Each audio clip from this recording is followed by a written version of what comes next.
easily. Okay, so we're going to talk about Jung today. I am going to go a bit off script from your book. I will cover, I believe, most everything that's in your book. But I'm not going to use the slides from the book because I already have this lecture done. And I've done this lecture for personality theory for Dr. Baker's classes for probably the last 10 years or so. So I'm going to talk to you a little bit about Jung. Jung is very special in my opinion because Carl Jung is the reason I got into psychology. And I don't think I told you guys a story, but when I was your guys' age, I was going to school. I went to UC Santa Cruz, which is up the coast from us here, and I was a science major. I was a biology major. I was a physics major for a while. I switched to computer science. I switched back and forth and started with biology and ended up with biology. And I thought psychology was a flaky subject. I thought psychologists were flaky. My dad was a psychoanalyst, so I wanted nothing to do with it. And I was going to study biology and go to medical school. That was my first plan. The second plan, I think, as I told you, was I was going to become a fish biologist because fish are really interesting.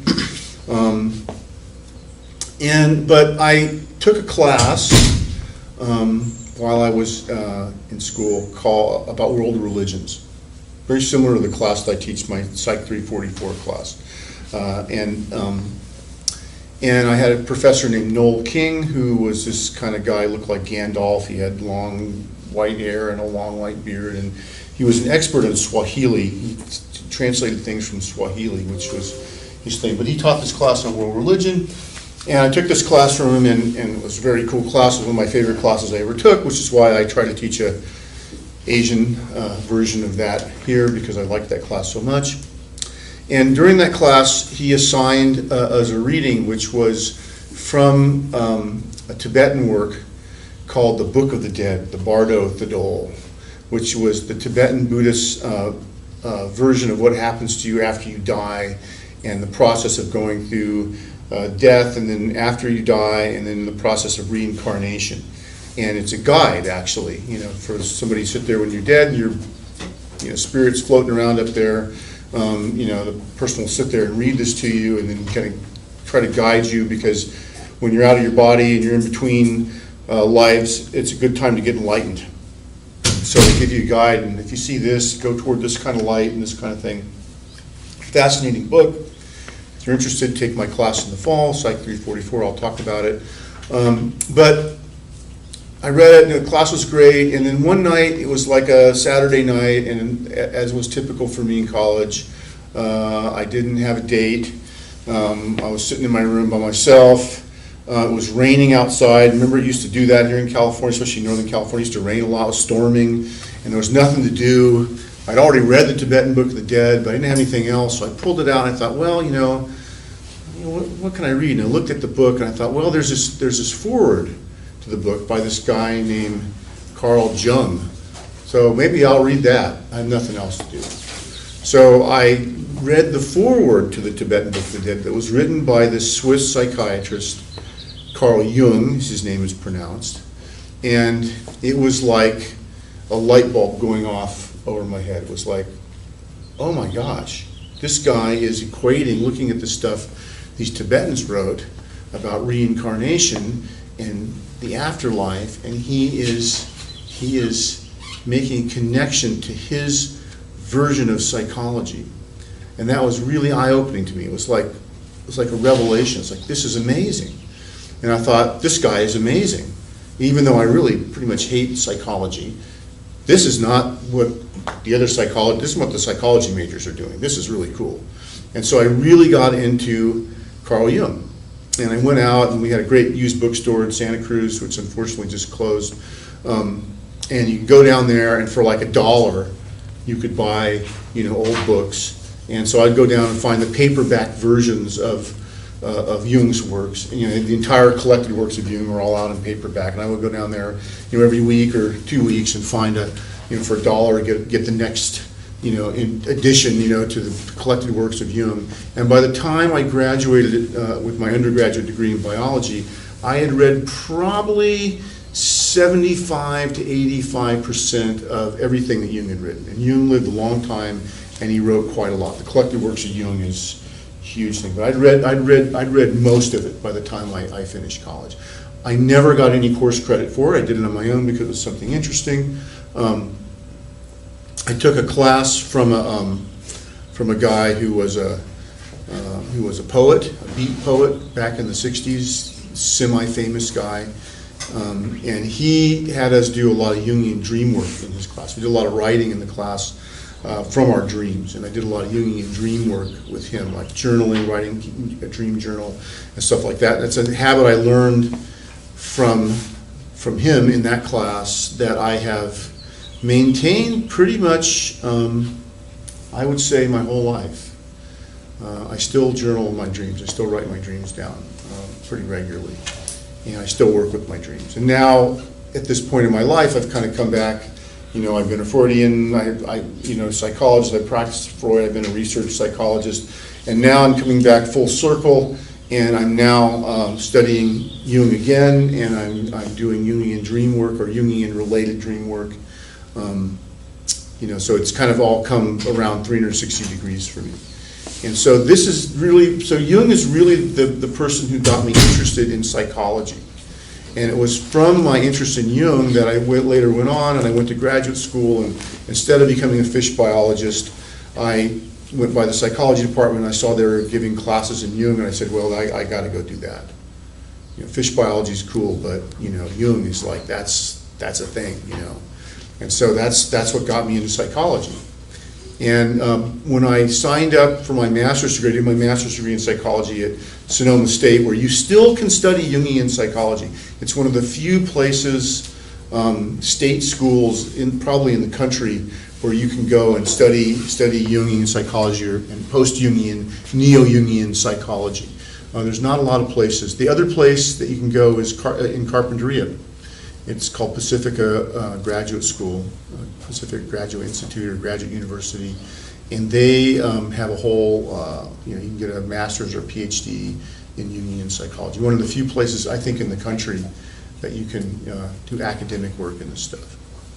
But back in my day, I went to Sonoma State, and they had a program there, and so I actually ended up doing my master's degree, my master's thesis on a Jungian, kind of looking at Jungian psychology and Buddhism, Tibetan Buddhism.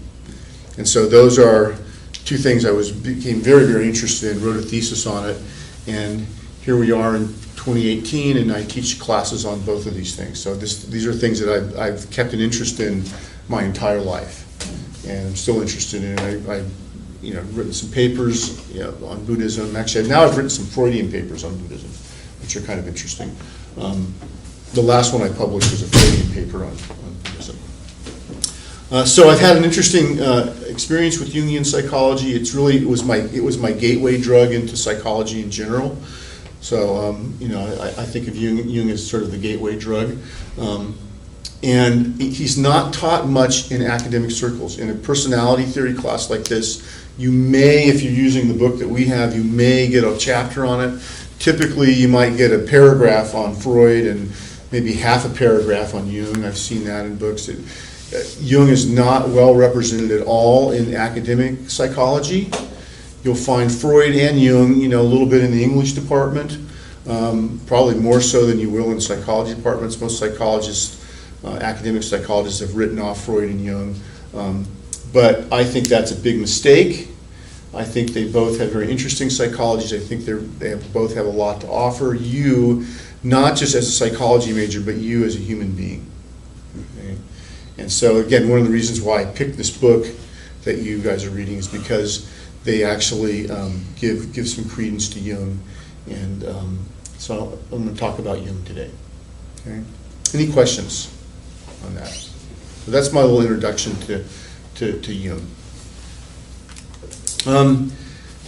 The good news is, to start with, that Jung, well, maybe I should start to tell you a little bit about Jung's life story, which is kind of interesting, because Jung was a young He was a Swiss guy. He wrote a very interesting autobiography called Memories, Dreams, and Reflections, and I highly recommend it. It's great summer reading. It's not a difficult read. It's really him writing about himself and how he, Jung writing about how Jung became Jung. And it's really interesting. It talks a lot about his childhood, and he was kind of a very interesting character, a very shy kid, as you might expect, kind of introverted, and yet one day he has he's walking to school, and I'm paraphrasing here, some bullies come and start picking on him, and he gets super mad, and he kind of goes into a rage, and he basically picks up one of the other bullies by his feet and swings him around and knocks him into the other bullies and knocks them all down, and they all get scared and run away from him. And at that point he realizes that he's this big guy and he's kind of powerful. And that becomes very important later on when he starts hanging out with Freud. And so keep that in the back of your mind. He decides to go to medical school. His father is like a preacher. He's not sure he has a very interesting relationship with his father, which I would call an Oedipal complex. I think that's true. He decides to go into medicine, and then studies medicine and decides to go into psychiatry. And everybody thinks he's nuts, because psychiatry then as now is considered by the other physicians to be, the worst branch of medicine to go into, okay? Because you really can't cure anybody. You're sort of, helping relieve their symptoms and helping warehouse them. But Jung is interested in the mind, and he goes into this area. And he is a young psychiatrist working at a clinic in Switzerland where he grew up, where he lived. He was Swiss. And he runs across the relatively new works of a guy named Sigmund Freud. And he has a revelation reading Sigmund Freud. He thinks this is amazing. And so he writes Freud, and they start up a correspondence. So it's not like us starting up a correspondence, because I want to write to somebody, I write one of you guys, I just type out an email, boom, it gets to you immediately, you get your email, you immediately get back to me, you text me, we're communicating instantaneously nowadays. It wasn't that way back in the days. Freud would write a letter, a long handwritten letter, I'd put it in the mail, put a stamp on it, and then it would wind its way around, and then a week later it would get to Jung, and Jung would read it, and this is amazing, and he would write a long handwritten letter back, and put a stamp on it, put it in an envelope, send it off to Freud, and they carried on this sort of correspondence for a while. And this turned into how we would say nowadays, sort of a hot and heavy bromance.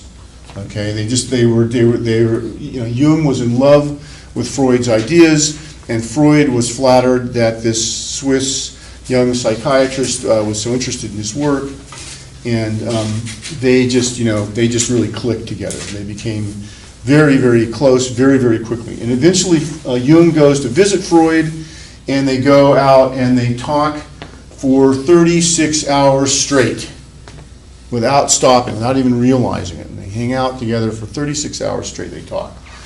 And they this meeting of the minds, this amazing meeting of the minds. And Jung is very interested in Freud's ideas, and he does some things that sort of experimentally verify some of Freud's ideas about the unconscious. He's very famous for doing word association tests. You may have heard about these things where somebody gives a word and they give an answer and they measure how long and then the content of the word. And Jung was very instrumental in doing these and sort of starting to try to experimentally verify some of Freud's ideas. And so Freud really takes to Jung, and Jung takes to Freud. They have this relationship. Jung is brought into the inner circle of the Freudians. Freud has some followers that stem from his Wednesday night group, and these people make the nucleus of the psychoanalytic movement. Jung is brought in by Freud into this group, and very shortly thereafter it becomes very clear that Jung is going to be the heir apparent to Freud. In other words, when Freud dies, Freud is gone, the thing is going to turn over to Jung. Jung is going to take over. And there's a couple reasons for this. One is because they have an immense meeting of minds, and Freud realizes that Jung is brilliant. He's got a brilliant mind. The other reason is a little bit more maybe a little more difficult for us to understand, is that Freud is Jewish. And as I mentioned when we talked about Freud, Vienna was a hotbed of anti-Semitism. Jews were looked down upon. Things were not getting better for Jews. And if anything, things seemed to be getting worse. And Freud, with a lot of prescience, realizes that if psychoanalysis becomes identified with being a Jewish science, quote, Jewish science, unquote, that it may not survive. And a lot of Freud's followers in Vienna are Jews. Jung is not. Jung is an Aryan, Swiss, German-speaking individual who is the complete opposite of somebody who's Jewish, right? And Freud realizes that if psychoanalysis is to survive, a guy like Jung will prevent it from being labeled as a Jewish science, if Jung is the champion of it. So again, this is another reason why Jung becomes the heir apparent, okay? The other reason Jung kind of becomes an heir apparent and why Freud likes having him around goes back to the story I told you about Jung's childhood, where the bullies confront him. Jung is a big, imposing guy, and ever since that, and he talks about this in Memories, Dreams, and Reflections, is after he has that encounter with the bullies, he basically doesn't take crap from anybody. And so if, Freud is giving a speech, conference, and somebody starts to heckle him, this guy over here is heckling Freud, Jung will get up, big guy, go in his face, start mad dogging him, like, what are you saying about Freud? You shut the crap, and he becomes Freud's pitbull, right? I'm exaggerating here a little bit, but he becomes Freud's pitbull.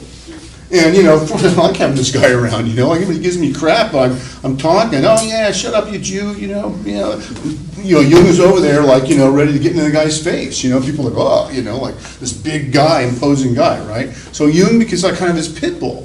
So again, he thinks, that Jung is very protective of Freud, he's very protective of psychoanalysis. This is the guy you want to take over. So Jung becomes the heir apparent. Now, some of the other followers of Freud don't really like this. Whether you like Jung, he's kind of like, kind of a bully himself. But that seems to be the way things are going. And then what happens is there is a fateful beginning of the turn of events where,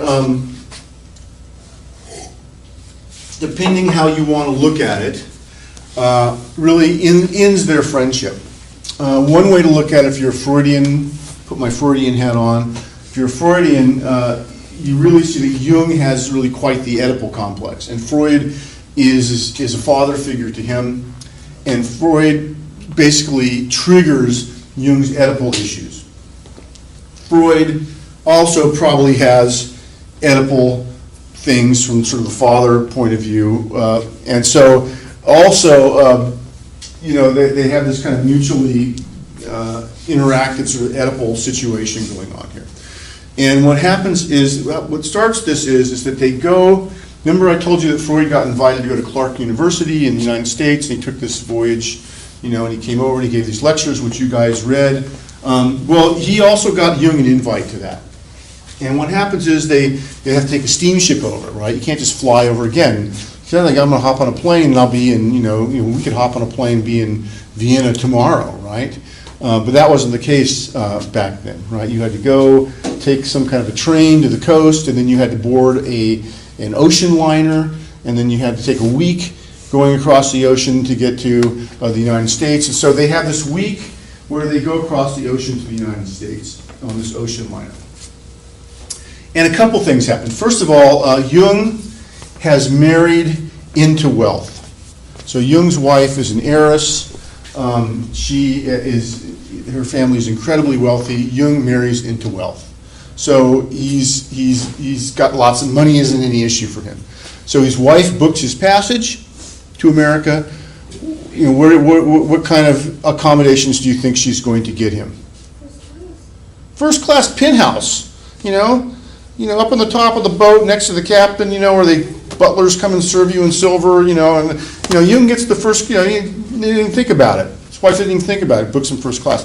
Freud is a Jewish Vienna physician, a physician from Vienna in a place full of anti-Semitism, basically in private practice, Where do you think Freud is getting his cabin?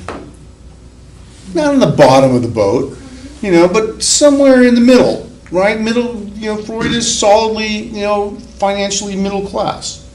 He has enough money to get by, he does okay, but he's not rich. So he books in the middle somewhere, okay? This creates some tension. Jung shows up, thanks for inviting me. I'm going to go up to the upper class dining room. You're going to come and have a drink with me? I can't go up there, right?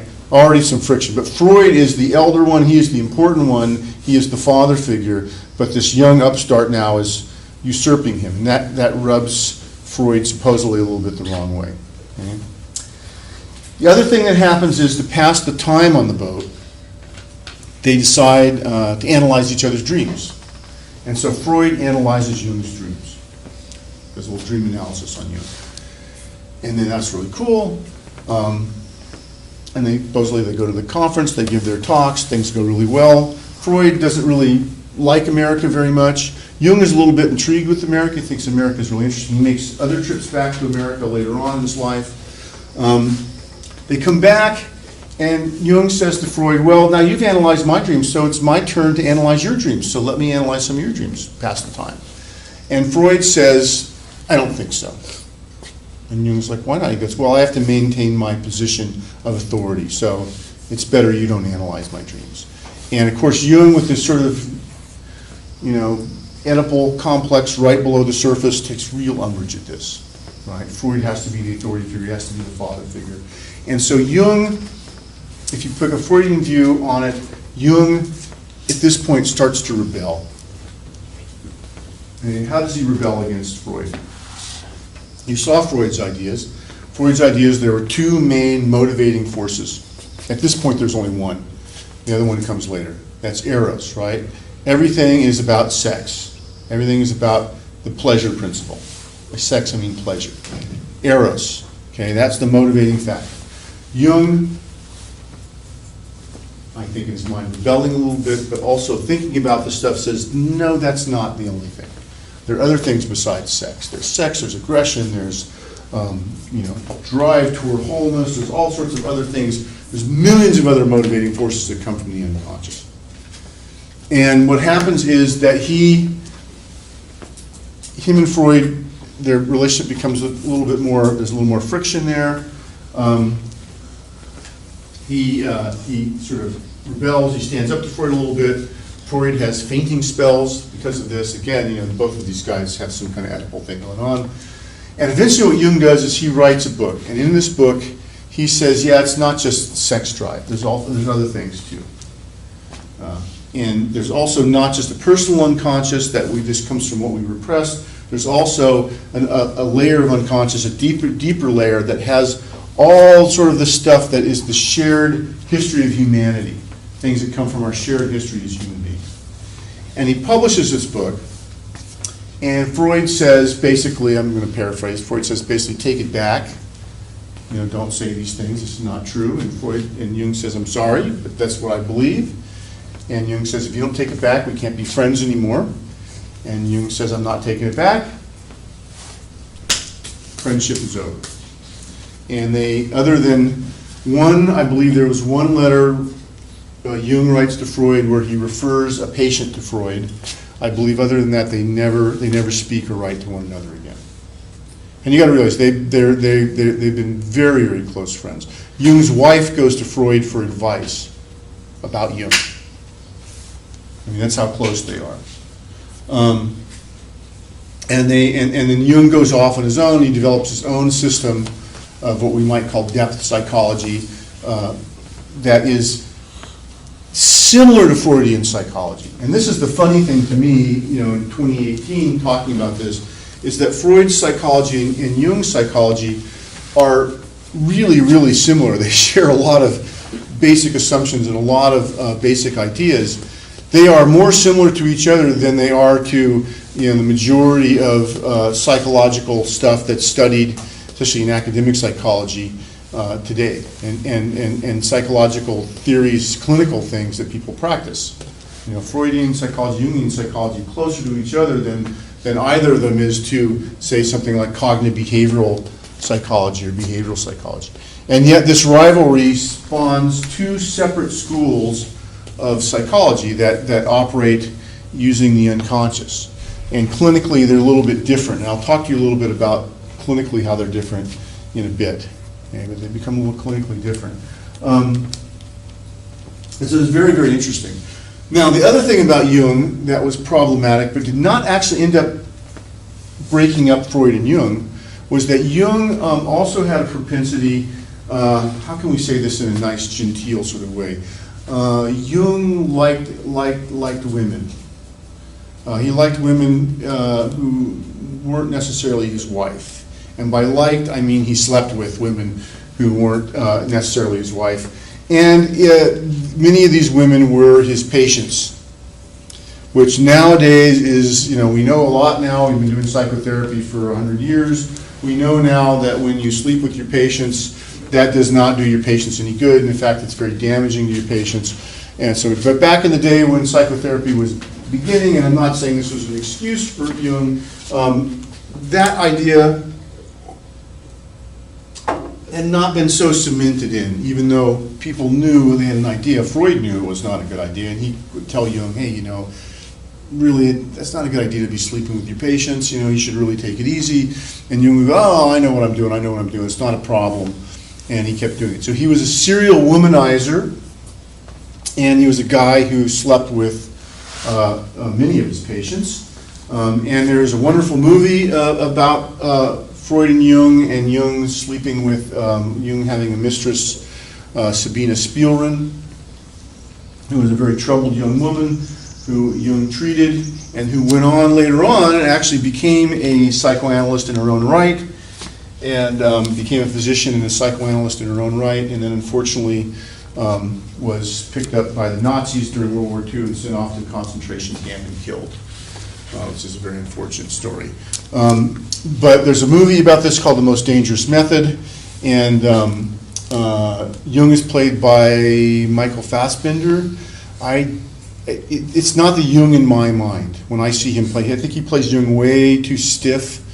Freud is played by Viggo Mortensen, the guy from Lord of the Rings. He is the best Freud portrayal I've ever seen. So when I think of Freud, visual image in my head of Freud, young Freud, I have Viggo Mortensen in my head. He does an excellent job of playing Freud. And then Sabina Spielrein is played by Keira Knightley.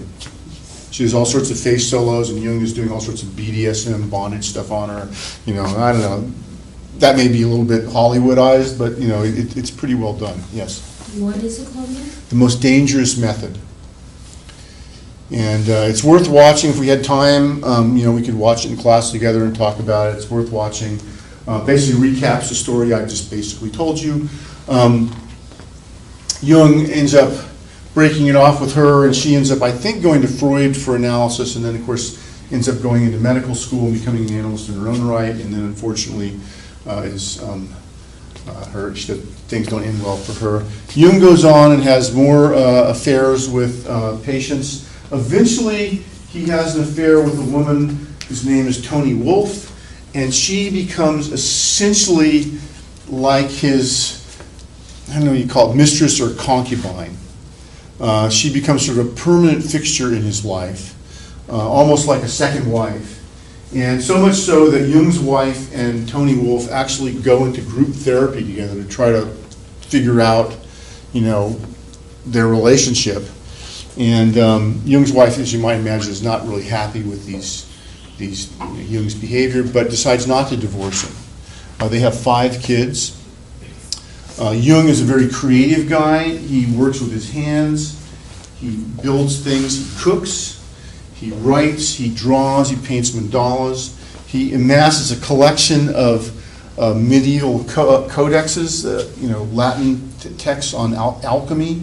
Has a whole library of these things. In fact, even today, the collection is known as the Codex Jung, because he's rich. So what's a rich guy going to do, right? What do rich guys do nowadays? They drive expensive cars and date supermodels. But back in Jung's day, they collect ancient, medieval manuscripts, right? So Jung collected these things. He built a tower on his property out of bricks, handmade bricks that he made. He carved stone. He did all these amazingly creative things. The tower, he would go up there in the afternoon. He'd bring Toni Wolff up in the tower. They'd have a little tryst. He would cook some chili or something in there for her. They'd have a little tryst. They would hang out all afternoon. And then he would bring her down to the house to have dinner with the family, with the wife and the kids. So this is the kind of relationship he had. He was very, very kind of a very polygamist sort of a guy. You know, really one woman was not going to do it for him. And so some people criticize him for this. A lot of people don't know about this. A lot of people, you talk to people about Freud and Jung, and people will go, oh, Freud, he's that horrible guy, came with that idea of penis envy, and he hates women, he's so misogynist, you know, such a horrible person. And Jung, oh, look at him, he's a wise old man, he's so beautiful, he's so knowledgeable, and so much wisdom, and he's, you know, oh, he's so gentle and wonderful. The reality of it is, at least as far as the way women were treated, Freud was much more respectful and of women, and Jung was a bit of a, how would we say it? He's a bit of a dog, you know? I mean, that's really, you know, and that went on his whole life. And Toni Wolff remained with him, I think, until she died. And I think that relationship became permanent. And I believe he also still kept on having affairs, you know, doing things. So he was a very interesting guy. Now, that's all the bad things about Jung. The other things about him that are good is he was incredibly brilliant. And his insights are very, very deep. And if you are an introverted person, like me, and we'll talk about introversion and extroversion a bit today, it becomes very easy to identify with Jung. It's this guy who worked, you know, solitary in his own mind with his writings. I should mention, too, that after he broke up with Freud, he has a kind of a nervous breakdown. Some people say it's a psychotic break, some people say it's a nervous breakdown, something in between. And what he does is he gives up all his positions. You know, he was a professor, he gives up his teaching job, gives up his job in the hospital, and he just retreats to his property, because remember, he doesn't have to work because he's rich. And he basically goes through kind of what we think of sort of a psychotic experience. He has hallucinations, he talks to these figures. And what he does essentially is to write his way out of his break, his nervous breakdown. And he becomes a very prolific writer. And he writes his way out of this stuff. So he's really writing from the perspective of somebody who is actually experiencing these things, not just as a clinician looking in, but he's writing as somebody kind of from the inside out. And this gives Jung's writing a very different flavor than Freud's. The other thing that's really important about Jung versus Freud is that Freud based his theories basically on his clinical work with what we would call neurotic people. People whose personalities are pretty well put together. You know, and you can really, they have an ego structure, they've got a superego, they've got an unconscious and id. But their structures there, the ego and the superego, are really relatively well put together. Jung's career starts working in the mental institution where he's working with mostly psychotic individuals. Mostly psychotic individuals. And so his experience with patients are very different than Jung. And if anybody ever worked with psychotic people? If you work with psychotic people and you're reading Jung, and this is what I did, because remember I told you guys when I worked my way through school working in the graveyard shift at a locked-in mental institution that was filled full of psychotic people, schizophrenic people. And so I was reading Jung, I was reading the collected works of Jung, and I was going to work every night with all these psychotic people, and Jung starts talking about all this stuff pouring in from this collective layer of the unconscious. All this stuff, all sorts of things. And I'm talking to these psychotic people, and going, oh, that's absolutely correct, you know. What I'm getting from these psychotic people, the experience I'm having working them is much similar to what Jung was experiencing back in the day. That all this stuff coming from the unconscious, all these kind of things, wasn't just sex, wasn't just about pleasure, wasn't just eros, but there was lots of other stuff coming through. I had one patient I remember from back in the day who was when I worked there. He was this relatively young guy, Mexican-American guy, or somewhere in Mexico. He was mestizo, you know, a lot of Indian, Native American in his family. And Spanish was like his second language. He had never gone to school. He was illiterate, never read anything in his life. He had been a farm worker, and he had contracted syphilis. Unfortunately, by the time he was a patient in our hospital, he was at the tertiary, maybe the last stages of syphilis, and it infected his brain and basically made him psychotic. And he would go out and he would sit in the yard and he would sit there and just be staring up at the sun. And I would go up to him and I'd say, hey, Miguel, what are you doing? He's like, oh, I'm just looking. And I go, what are you looking at? Tell me what you see. I see a city in the clouds, a crystal city in the clouds. And snakes and serpents are, coming down, and there's the sun there. From the sun, there's a string of beads, and it's coming down to me. All these kind of incredible visionary stuff coming out of his unconscious. Some stuff that there's no way he could have ever read about it. This idea of the sun and something coming from the sun like an umbilical cord is something you might see in ancient Hinduism.